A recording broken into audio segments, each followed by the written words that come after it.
Cool. All right, Abe, it's all you. Hooray! Can you guys see my screen?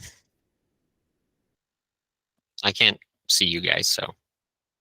Yes, we can. Okay. Cool. So I'm Abe. I know some of you I have not met before, but I'm the gaming technology supervisor here at Children's Hospital Colorado. And today I'm going to be talking about our new pediatric makerspace, or our PandaCares Center of Hope, as we call it. So before I jump into my PowerPoint, I'm just going to show you guys this quick little video we made about the space and how we kind of fundraise for it.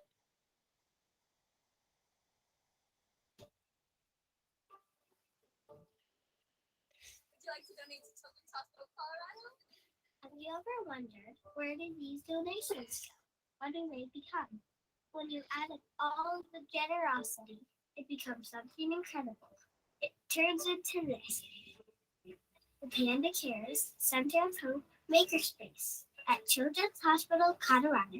In this first of its kind makerspace behind me, patients have access to a multitude of different technologies, including a creative production station where they can record music, edit video, or even make podcasts. We have different 3D printing technologies where kids can learn how to design 3D models. Patients can learn game design, computer coding, and even robotics. We also have vinyl cutters, sticker makers, mug presses, button presses, and all sorts of different things for kids to make different arts and crafts. We're honored to partner with Children's Hospital Colorado in celebrating the official opening of PandaCares Center of Hope Makerspace today.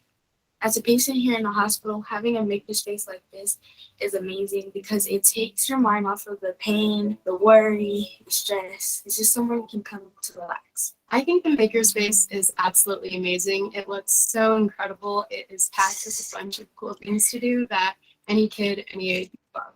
This makerspace is such a gift to the children who are here at the hospital. It's crucial to patients' mental health to be able to take a step away, to have a change of scenery, and to come and do something fun. And this place also builds community because of the different activities that are available. The PandaCares Center of Hope Makerspace is the centerpiece of our modern program. It empowers kids to be in charge of technology through cognitive engagement, physical activity, and emotional expression. So a great way to just get your mind off what's going on so that you can find your happy place. I really loved all the instruments in there, and you have the ability to make music and just express yourself. I think the 3D printing is awesome. This is all made possible by the kindness and caring of Panda Express associates and guests. In fact, to date, this is the largest ever corporate gift in support of the hospital. Thank you for being proud of the difference that you've made here today at Children's Hospital Colorado. We're so incredibly grateful.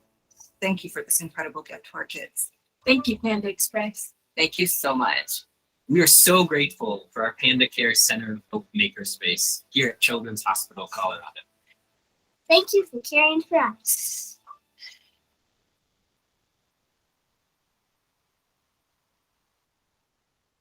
Yay, Panda Express! Who loves orange chicken? I know I do. That's why we were printing 3D printing orange chickens, if you didn't get the joke.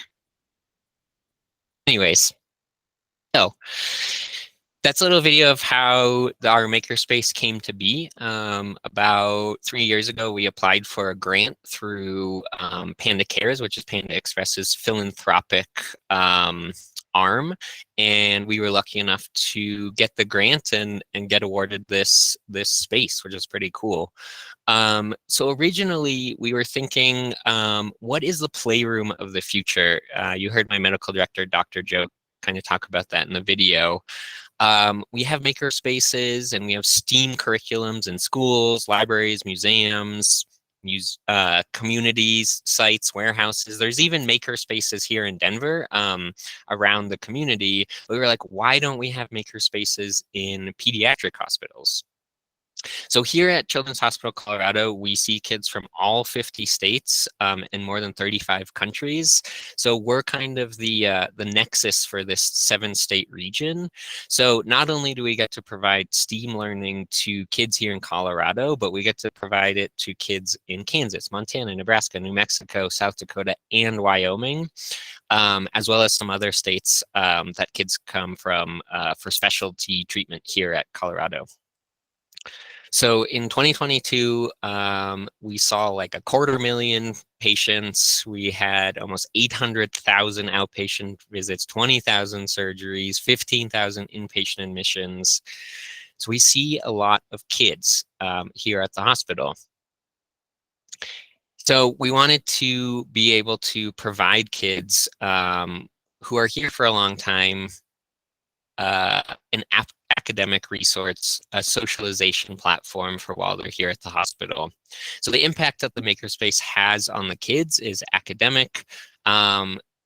When kids are at the hospital, as many of you know, they lose out on school time. So we wanted to kind of have a stopgap where we have a place where kids can continue their studies or maybe learn a new skill and not fall behind their peers just because they're admitted to the hospital. It's super social in the space. It's a great place for socialization, to meet new friends, to do different activities, and to engage with different things like sports in different ways that they might not be able to do outside of the hospital. It's great for families. It's a great place for parents to come and relieve stress. It's a great place for siblings to come and kind of get out of the hospital. And the thing that I really love about the Makerspace is this idea of self-identity and self-sufficiency. When kids come to the hospital, you know, they're ill, they're injured. It's a really stressful time in their lives. And sometimes their self-identity is kind of thrown all out of whack. We can invite them into this space and provide them with these different resources and help them maybe find a new passion, a new hobby, maybe even a new career path where they come in as a sick or injured child, but then they can leave the hospital as, oh, now I'm a 3D designer. Now I'm a musician.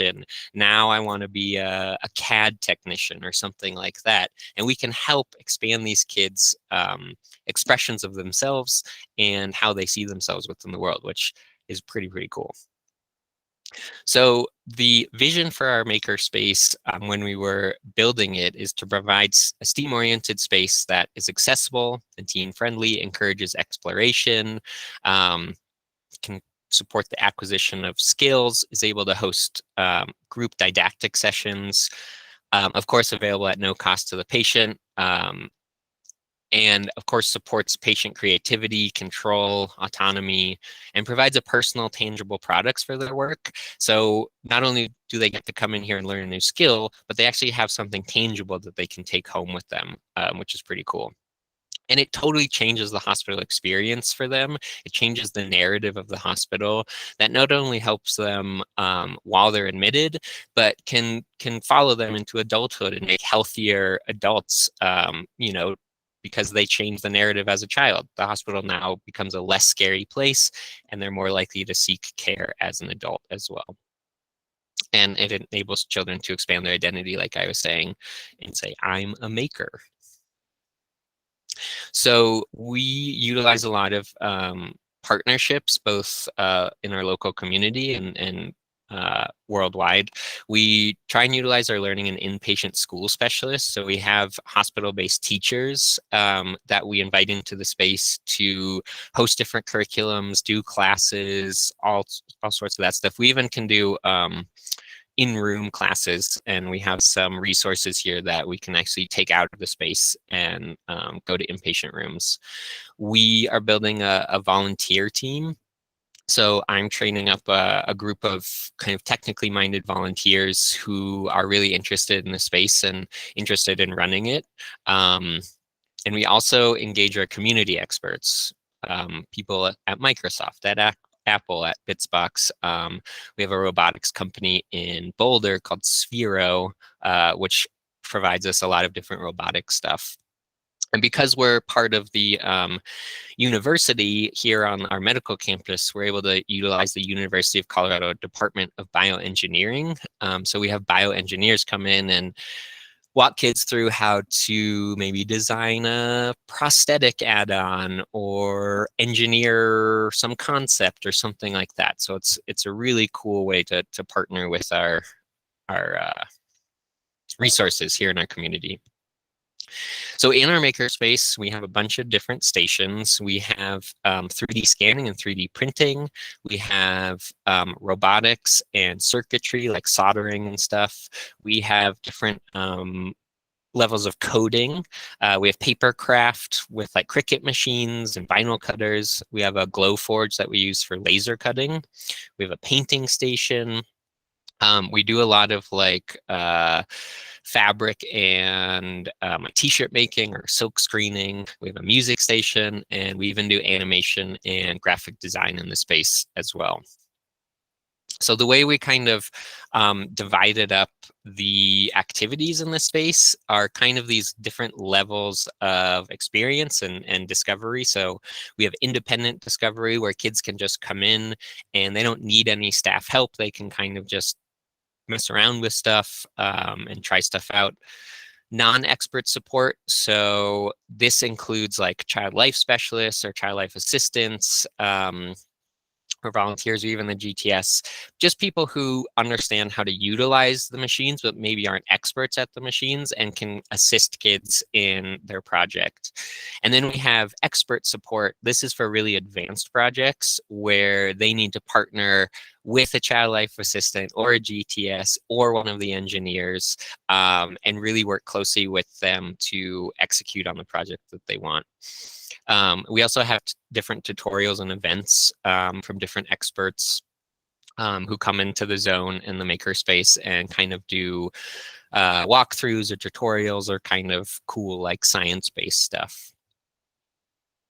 So the impact, the population impact, so Child Life sees more than 50,000 patients per year, which is pretty wild. The makerspace was opened in August of 2022, and since then we've had over 700 patients through the space, which is pretty cool. So it averages about 100 or so patients a month, and I foresee that continuing to grow as we become more and more known.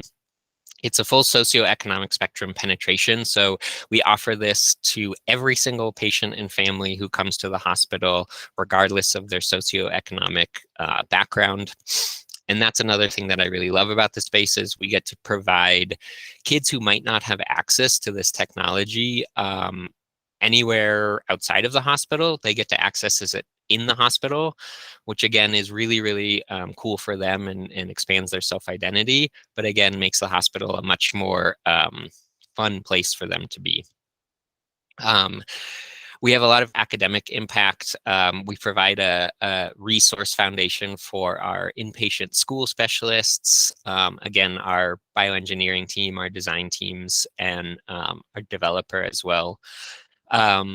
The impact for patients in a space like this hasn't really been studied. As far as I know, this is the first makerspace in a pediatric facility, so there's not a lot of research around it, but we're hoping to do some research projects to kind of explore what the impacts on patients are. So here's a few examples of stuff I've made in the space, just some 3D printing and model painting. So you can see on the left side of the screen, that's a resin print. So we have both filament and resin printers. In the middle, that's a filament print, and we use these cool rainbow filaments where you can get these cool gradient effects. And then on the right side of the screen, you can see some 3D prints that we made, and then we actually painted them using different model paints.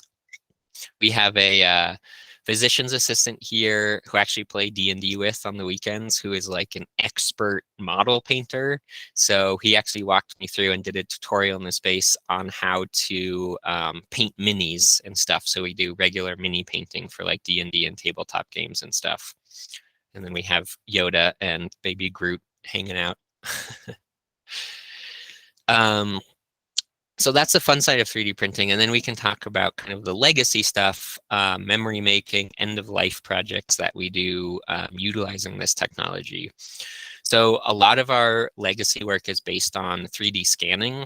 So you can see these are all 3D scanned prints. The ones at the bottom are for an end of life for a legacy project for a patient that passed away, for 2 different patients that passed away. So we were able to scan the patient's hand with mom and dad holding their hand and kind of 3D print this keepsake sculpture for them, and kind of solidifying that moment in time, which is pretty meaningful to the patients and families. And then we use our Glowforge to engrave those wooden bases with either a quote or names or dates, and we can make this really nice kind of sculptural object for the family. We've also done full body 3D scans. So in the upper left corner, you can see that's a mom holding her baby. That was actually the first time she was able to hold her baby in like 6 months. So we really wanted to commemorate that moment and again, kind of freeze it in time. So we did a full body scan and did a 3D print that we then gave to this mom just to commemorate this kind of milestone in her baby's life. And then we did a similar thing in the upper middle, did a scan of a family, just a little kind of tableau of them. And then in the upper right corner, that's a fun 3D scan where I scanned a patient's head, and he really wanted to be Thanos, but he wanted to be Thanos eating out of a bucket of popcorn. So I said, okay, let's try it. So we created this pretty funny 3D print. We also do a lot of stuff with our Glowforge, which are laser cutter and engraver. We do a ton of legacy work with the Glowforge because you can take the prints from the patients that child life specialists traditionally use, and then we can engrave them onto different materials. We can make like keepsake boxes, we can make baby blocks, photo frames, keychains, and then we do like a lot of plaques that you can see in the bottom right corner. So there's a ton of different options to be able to provide things to patients and families. And then we do a lot of robotic stuff. So we have some like rudimentary robots that have some like educational applications that teaches kids like rudimentary coding, how to make the robots like go around in a specific route or change colors or go in formation. And then we have holographic displays, which are the bottom left picture. Those are called looking glass displays. It's basically just a volumetric display where you can display 3-dimensional models as a hologram, which is really cool because it's able to close the design loop for kids where they might design something on a 2-dimensional screen and then press a button and it's printed out as a 3D print. But what happens between those two design moments? And this kind of helps kids look at their models from different angles. And we can actually even integrate different like anatomical models and use them as teaching tools to teach kids about different anatomies. And it uses the Leap motion controller, so you can actually interact with the holograms with your physical hands, which is pretty cool. And then, of course, we do a ton of virtual reality in the space, particularly in the maker space. We do a lot of like virtual design tutorials. So we use things like Gravity Sketch or Sculpt VR, where you can actually design something in a 3-dimensional virtual space in a virtual reality headset, and then export it and 3D print it or turn it into an SVG file and engrave it using the laser cutter. So all the stuff that I brought into the space, I try and make multimodal in that it can work in conjunction with any other the technologies to create cool, interesting projects. So let me stop sharing. Does anyone have any questions before I do a little virtual tour?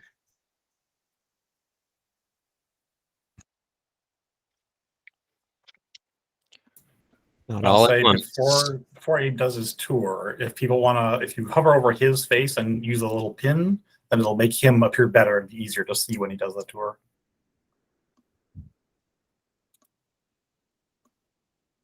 No questions?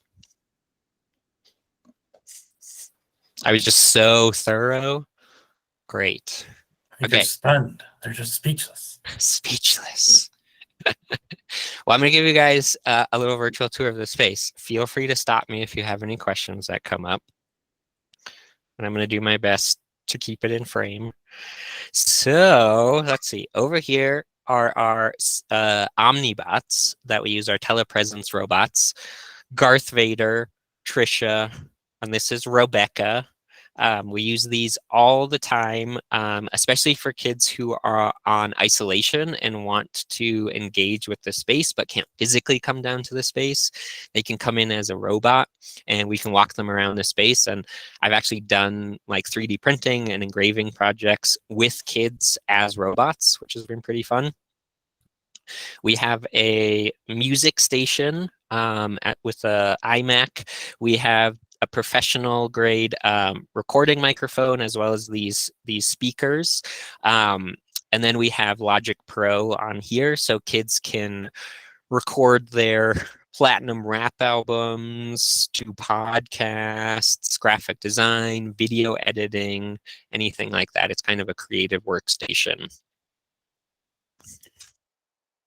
In here we have our computer checkout station. So this is like a big charging station for a bunch of tablets as well as laptops.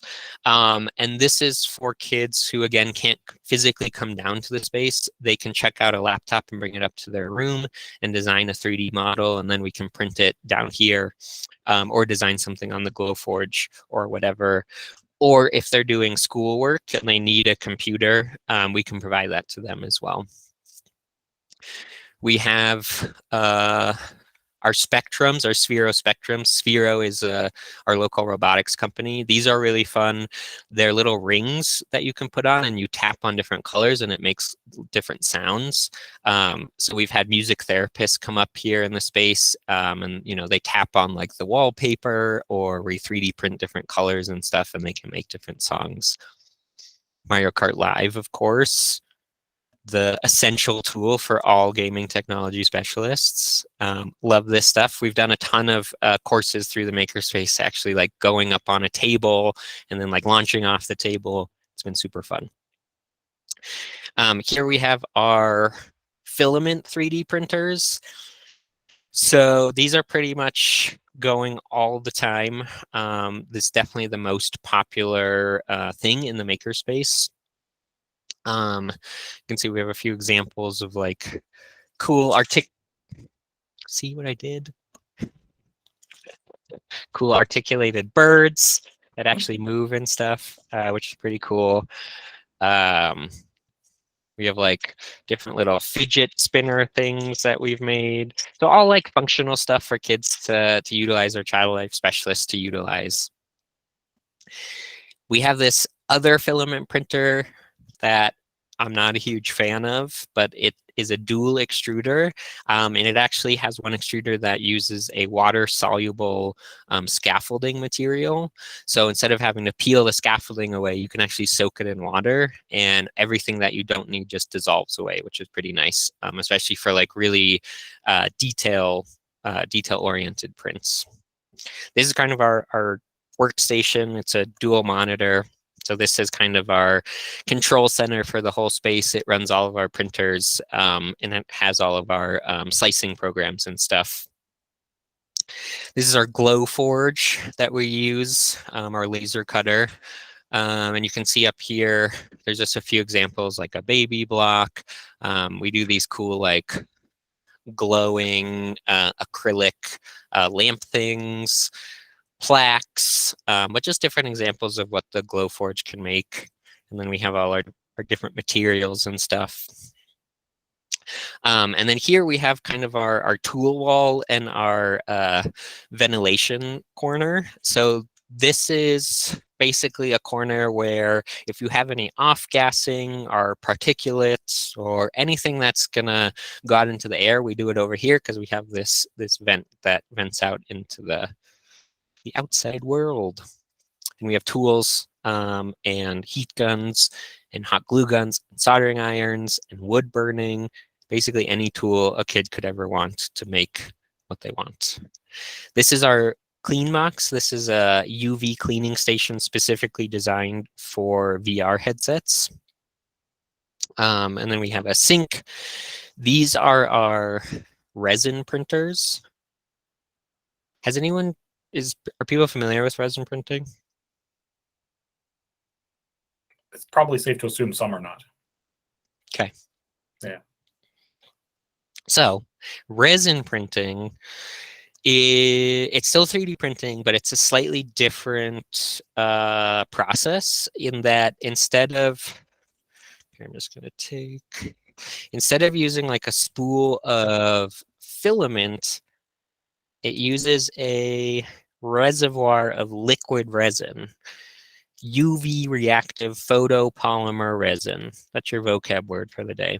Essentially, it means if it gets exposed to UV light, it hardens. So we have this build plate here that lowers down into this reservoir of liquid resin. There's little UV lasers down here that turn on and cure the resin in specific areas layer by layer, just like a filament printer lays down filament layer by layer. It's just doing it by curing it. And then once it's done, you peel it off. You have to wash it off in an alcohol bath just to get the outer layer of resin off. And then you have to do a final UV curing. So this is just a little UV turntable thing, and that just cures the outside layer of resin. So it's a little more involved of a process, but you can get really high quality, really high resolution prints. So having both kinds of printers, we can kind of identify like certain use cases and certain prints work better on filament printers and certain ones work better on resin printers, and we can kind of decide which printer we want to use. Hey, your resin printers, do you do anything special for your room to, for the safety of the gases and the whatnot that comes off? Like the IPA alcohol, do you have to store that somewhere specific? Do you have to worry about fumes in that room? Because the alcohol it's all contained in here. There's a seal here, so we don't have any fumes coming off of the alcohol. In all of the resin printers, there's these filters. So this one is actually a USB connector to this printer. It's a little charcoal filter, so that takes care of the fumes from the resin itself. So it's all pretty self-contained, so we don't really have any fumes that escape. And your hospital like kind of approved all this and they were like all okay with it? Yeah, I mean it's here, so I hope they did. No, because we were trying to do it for a different department and they're like, yeah, we had to make the entire room negative pressures to suck out the air. And I'm like, this seems excessive. But different rules. Yeah, it's all contained, so yeah, cool. They didn't have an issue. Thanks. Yeah. This is all of our Cricut stuff. So we have a Cricut maker, a mini Cricut. This is our mug press. So this is all of our like vinyl cutting stuff. We make posters, T-shirts, all sorts of different stuff. We've been making a lot of mugs lately, like custom made mugs, which is pretty cool. It's been pretty popular. This is a binding machine for making like journals and books and stuff. So we can use the Glowforge to make a custom engraved cover or something, and then you can bind it and make your own journal or whatever. This is going old school. This is a button maker. I don't know if you guys have ever used button makers. I love these when I was a kid, but we make these little zone buttons, and we've been making buttons of our medical dogs to give out to kids as well. We also had everyone on the team take their picture without their mask on and make a button of themselves that they can wear on their vest so kids can see what they look like without their mask on the little button. And then we have our another general workstation, and we have this big monitor that we use for like advertising events and schedules and stuff. I think that's everything. Questions? Inquiries? Comments? Jokes? So you Fun mentioned facts? so, so you mentioned that kids can come in to the room independently. So how do you make sure everything is like sanitized and cleaned in between kids or after they're done? And how do you make sure nothing goes missing? I mean, kids, when I say kids can come in independently, there's still a staff member or volunteer in the space. Oh, okay, so then the staff member afterwards will disinfect everything and then just make sure nothing leaves the room, and then the room is normally locked otherwise? If there's not staff to run the space isn't open. This is a little cleaning log I have for all my staff members in here and volunteers. So at the end of every shift, they can go through and make sure everything is cleaned and sanitized and everything goes back in its right place. Oh, okay, perfect. Okay, I was confused with the independent part, like a free for all. Yeah, I mean, like when I say independent, like kids can come in here and we basically show them what's available and they have free reign of the space. If they want to make a 3D printed unicorn man, they can do that. If they need our help, we're here to help them, but they get free reign. Okay, perfect. Thank you.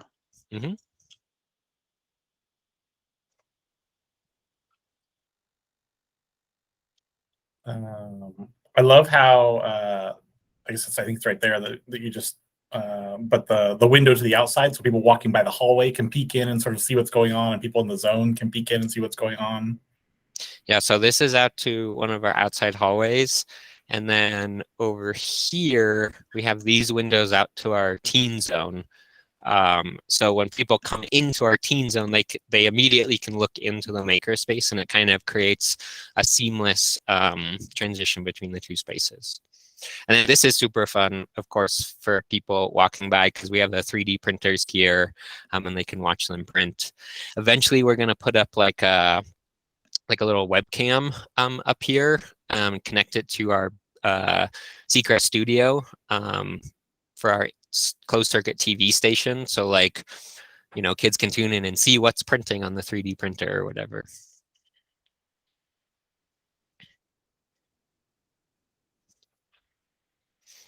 What's been one of your favorite projects that have come out of that place so far?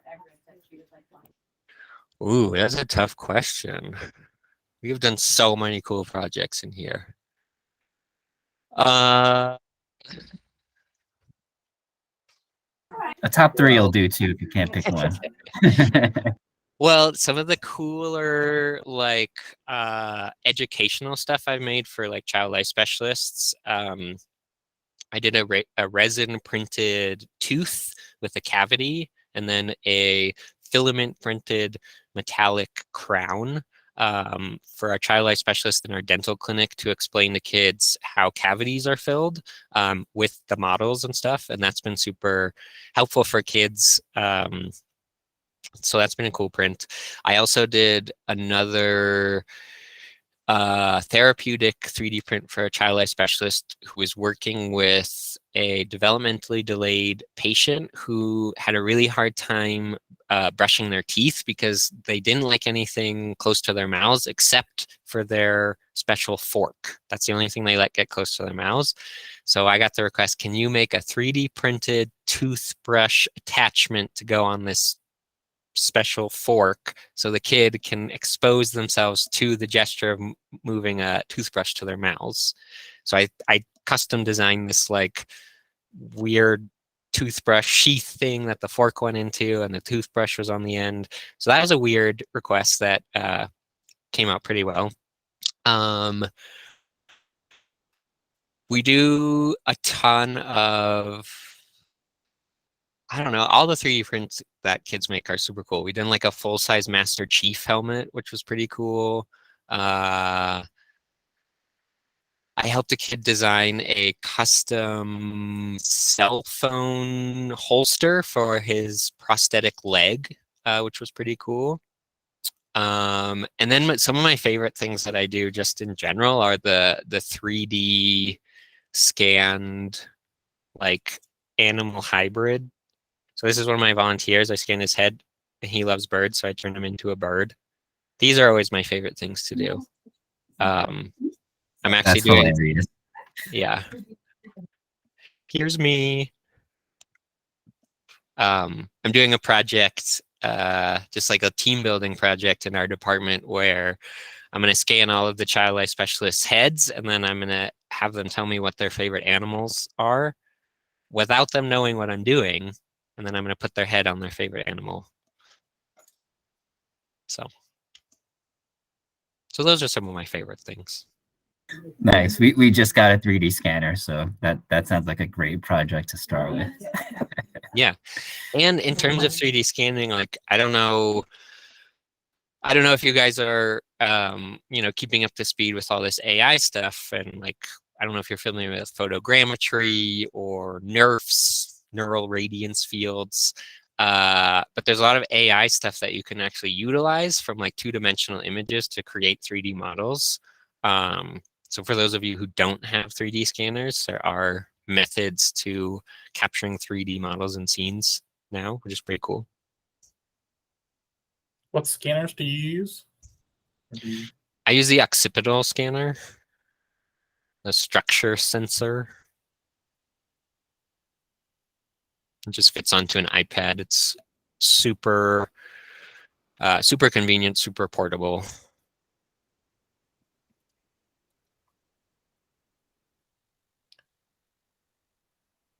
What else? Other questions? I'm just like, I'm in awe of all of it. We lost our playroom during COVID, so we don't even have a playroom right now. I'm almost near tears. It's just amazing what you're doing. Amazing. Like, I'm upset that the entire department, I mean, we will watch the recording, but it's amazing. Yeah, I just recently saw that Lego, and maybe it's been going on for a while, where you can make a portrait. Have you seen this? Where you send them a photo and they send you all of the Lego pieces to make the portrait. Oh, that's so cool. So I wonder if you could print out like the system like that, where a kid could scan an image and then build their own out of like something through the scanner. Yeah, all of it. Super cool. Super cool. Yeah. Yes, thanks.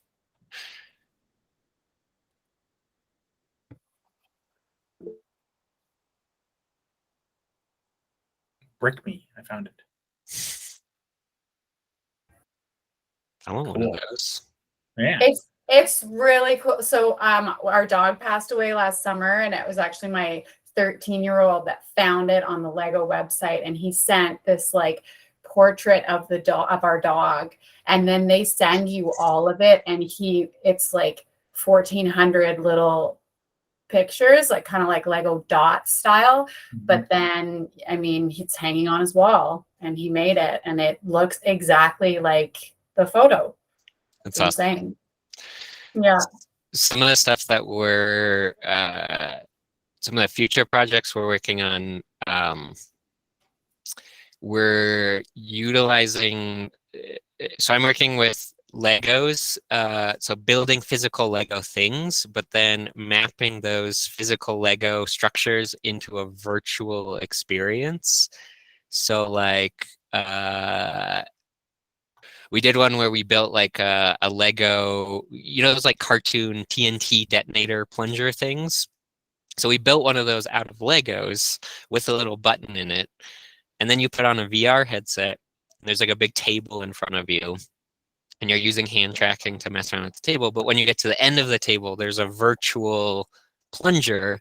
And you have to physically grab the Lego plunger and push it down.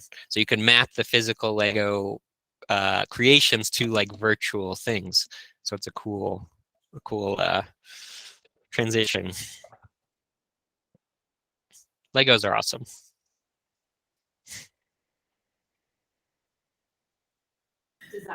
When you're making those, when you're painting the 3D models, do you prime them or use anything like a first layer and then do the model paint, or do you go straight on? We sure do. We prime them. So you can see These are some primed ones. So we do a layer of black, and then we do, like, the guy who's running the painting is kind of insane when it comes to technique and stuff. So he knows everything. It's pretty involved, but we set up a little spray booth underneath our fume hood, and then we prime everything. So the way it works is we will print basically like an army of minis, and then me and my staff will prime all of them and have them ready for kids when they want to paint them. So we do all the priming, and then the kids just show up and do the painting. Okay, and it's just like a regular primer. Is use any like specific brands or any recommendations with those? Let me see what we use. Yeah, so we use the Army Painter color primer. I mean, you just need the black primer for your layer, and then the white to do there's a special name for it, like Zenith spray, something to get the shadow effects. But you just need the Army Painter black and white primer. Great, thanks. Yep. And Mark, if you need a list of like other supplies, I have a long list of like all the different brushes and different paints and all that stuff. So just let me know. Yeah, that'd be great.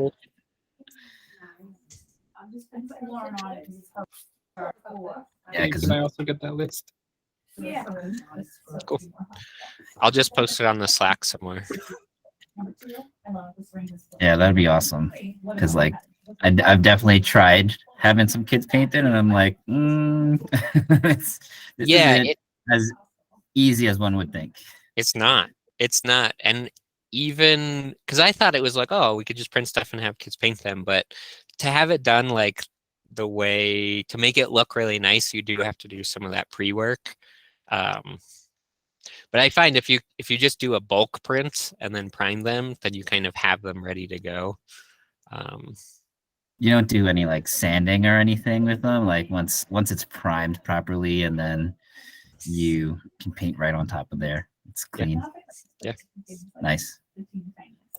I mean, there's like different pigment mixtures and viscosities and opacities, and like you can get really crazy with it. But I think for what we're all doing, you can get some just basic paints, and as long as they're primed, they'll look pretty nice. I mean, we had a kid come in as we were doing the training, and he just joined us and started painting, and he painted some really great minis, and it was his first time doing it. So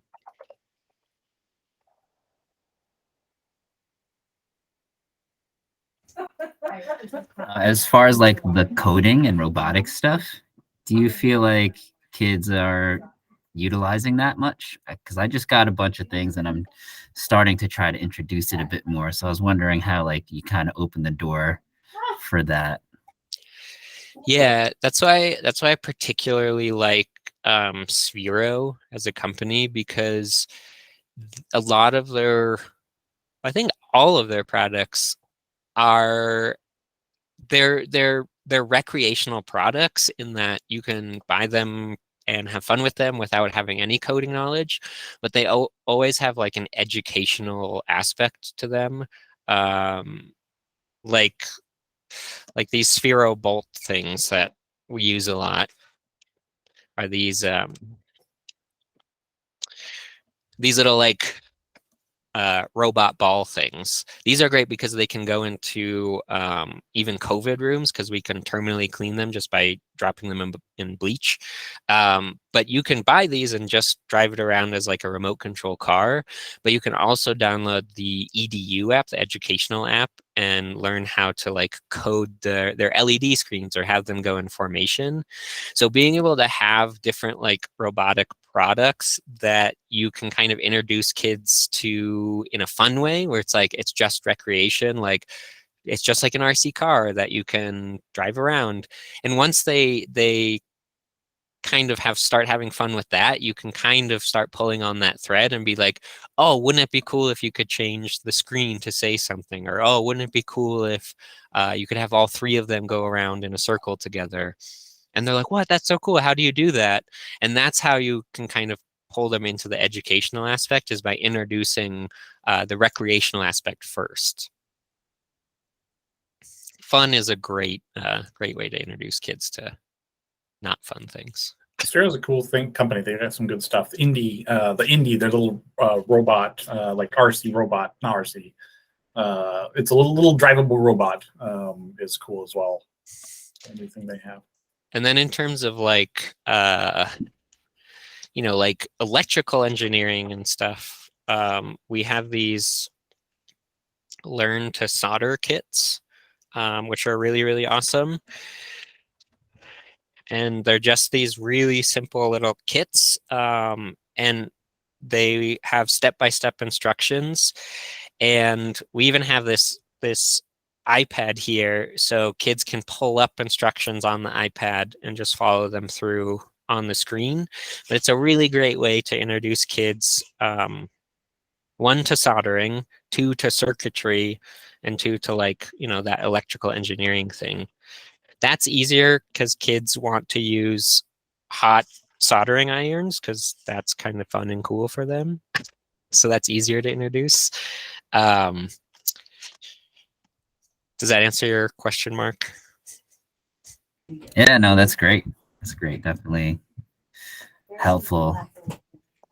Do you introduce them to like Raspberry Pis at all, or have you thought of going that deep with the engineering stuff? I have some patients that are super into coding and all that stuff, and I've introduced Raspberry Pis to them. But it's very much it's a very particular kind of patient that enjoys that kind of stuff. Yeah, because I was kind of getting like, it would be awesome to jump in, but like how many are really going that deep? And then also, if you're working with those things, are we able to clean them without destroying them, depending on how we use them, Right. The age-old infection compliance question. I think it would depend on how it's being used, like at the Raspberry Pi. Right. But yeah, no, that's super helpful. I definitely have a Sphero.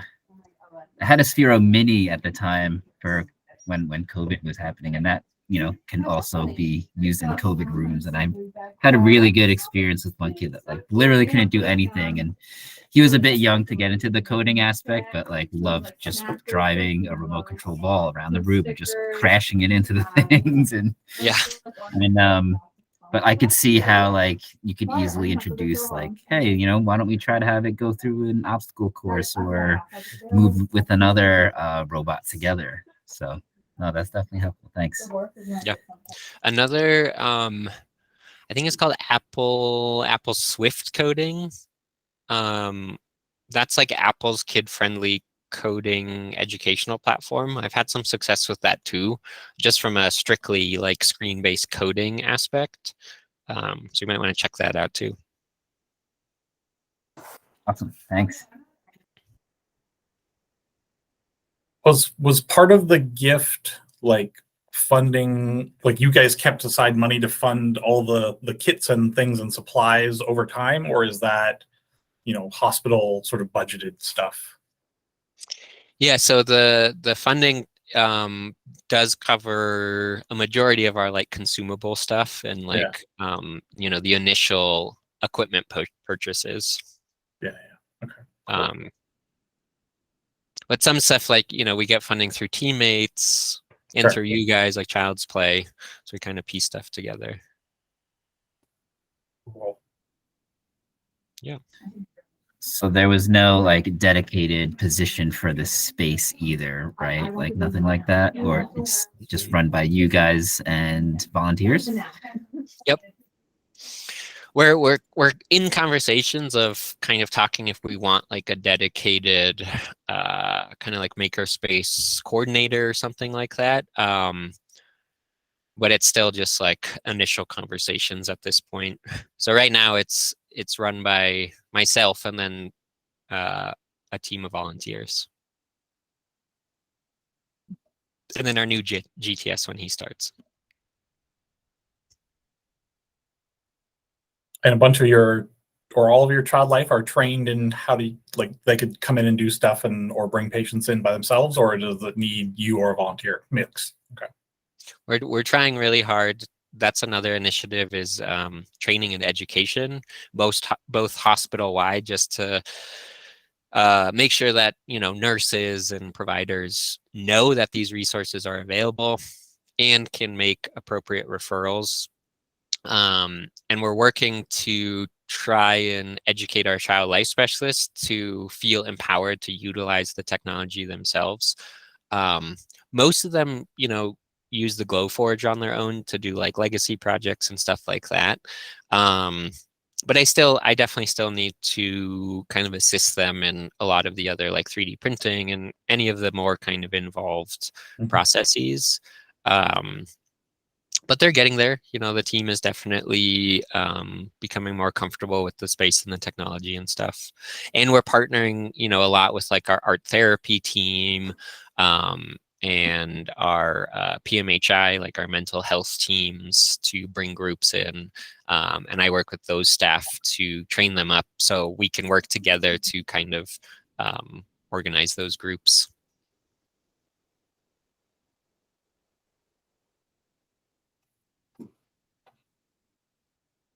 Cool. Other questions, or we're close to the hour, which is great.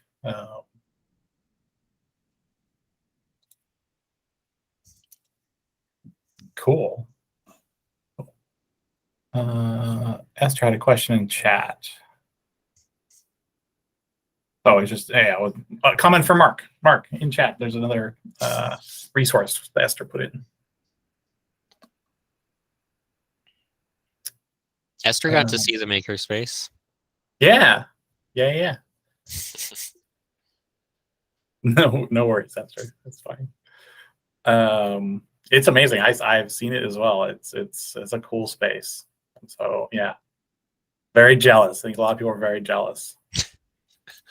I guess if someone was like going to make a small version of it, like what would be the pieces that you would sort of write? I mean, they're all great and they all sort of interact as you were saying, but like what would be sort of key or like not key, but like good starter path of like, a small closet sized makerspace or something. Which we actually had before this makerspace. We had all our 3D printers in like a little closet, which was pretty funny. Yeah. I would say the top 3 things would be a filament 3D printer, a Glowforge or laser cutter.